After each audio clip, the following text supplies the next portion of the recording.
پوچھا مولا اگر کوئی آپ کا شیعہ پہلی بات تو گناہ کر سکتا ہے؟ امام نے کہا انسان خطا کار ہے، گناہ کر سکتا ہے۔ کہا مولا اگر گناہ کرے کیا ہم اسے فاسق کہہ سکتے ہیں؟ فرمایا نہیں، اس کے عمل کو فاسق کہو، اس کو فاسق نہ کہنا۔ فاسق العمل ہے پر طیب الروح ہے، ہمارا چاہنے والا عمل کا تو فاسق ہو سکتا ہے لیکن اس کی روح کیا ہے؟ پاک ہے۔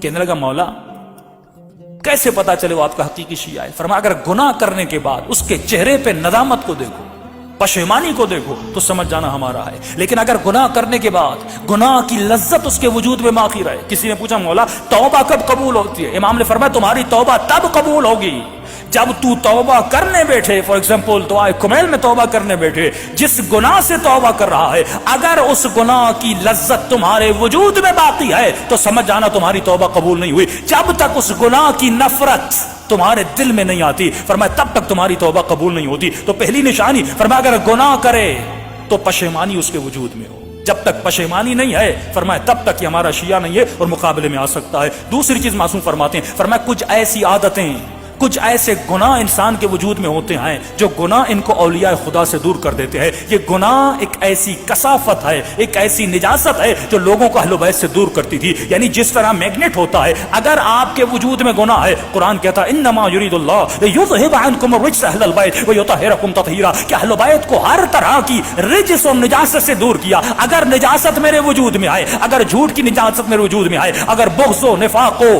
حجب و حیا و اپنا ریاست کی طلبی کی نجاست میرے وجود میں آئے تو فرمائے کبھی بھی تو اہل بیت کے قریب نہیں جا سکتا، کیونکہ جب تک نجاستوں کو دور نہیں کرتا تب تک اہل بیت کے قریب نہیں جاتا، جب تک اپنے وجود میں طہارت کو نہیں لاتا تب تک اہل بیت کے قریب نہیں جا سکتا۔ موسم پہ پہلی نشانی فرماتے ہیں اگر گناہ کرے تو گناہ سے توبہ کرے۔ دوسری نشانی فرماتے ہیں کچھ ایسے گناہ ہیں جن کی توبہ تو ہو سکتی ہے لیکن ایک ایسا گناہ ہے اگر انسان کے وجود میں ہو انسان اہل بیت کا دشمن بن جاتا ہے۔ مولا یہ کون سا گناہ ہے؟ فرمایا یہ گناہ لقمہ حرام کا گناہ ہے۔ اگر حرام کا لقمہ کسی کے پیٹ میں جائے، فرمایا اس گناہ کی نجاست اتنی بڑی ہے کیونکہ اللہ نے کچھ گناہوں کو چھپا کے رکھا ہے، اگر وہ گناہ کسی کے وجود میں آ جائے تو فرمایا اس کی توبہ قبول نہیں ہوتی، اس کی عبادت قبول نہیں ہوتی۔ 40 دن نماز شب پڑھے لیکن اس کی نماز شب قبول نہیں ہوتی کیونکہ اس کے وجود میں لقمہ حرام ہے، حرام کے لقمے سے بڑے۔ ایک ایران کا بہت بڑا مجتہد تھا، کسی بہت بڑے شیعہ سے ملنے گیا، یہ شیعہ ان سے ملے، ان کے سامنے سفرہ لگایا، انہوں نے کھانا کھایا، کھانا کھانے کے بعد انہوں نے قبلہ کے سامنے ایک فائل لائی کہ قبلہ بہت سارے مکان ہیں اوقاف کے جو لوگ زمینوں کو وقف کرتے ہیں، ایک زمین ہے اگر آپ سائن کر دیں اس پہ بڑا اختلاف ہے، یہ ون سائیڈڈ ہو جائے گی، ہمارے ہاتھوں میں آ جائے گی۔ یہ سمجھ گئے یہ کھانا کھانا نہیں تھا، یہ رشوت کا کھانا تھا۔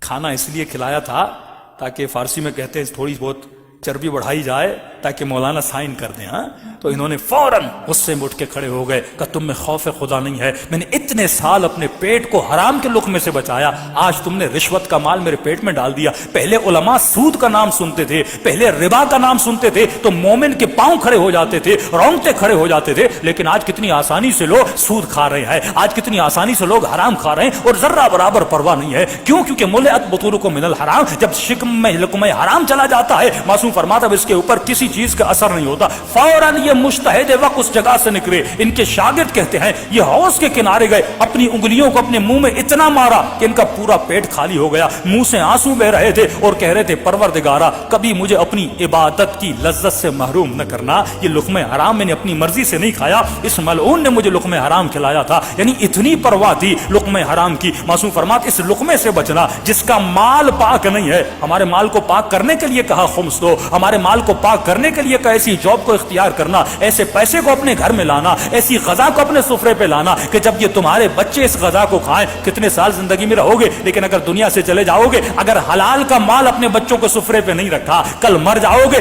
یہ بچے اس مال سے کیا کریں گے؟ اگر عیاشی کریں گے، اگر گناہ کریں گے، نقصان کس سے ہوگا؟ تمہیں ہوگا۔ لیکن بچے کی تربیت ایسی کی جیسی حسین ابن علی نے کہی، اگر مر جاؤ گے یہ بچہ ایک بسم اللہ الرحمن الرحیم پڑھے گا، رسول خدا فرماتے ہیں کئی دن سے کئی مہینوں تک اس کا عذاب جہنم ختم ہو جاتا ہے بچے کے ایک بسم اللہ الرحمن الرحیم پڑھنے سے۔ صلوات پڑھے محمد و آلہ۔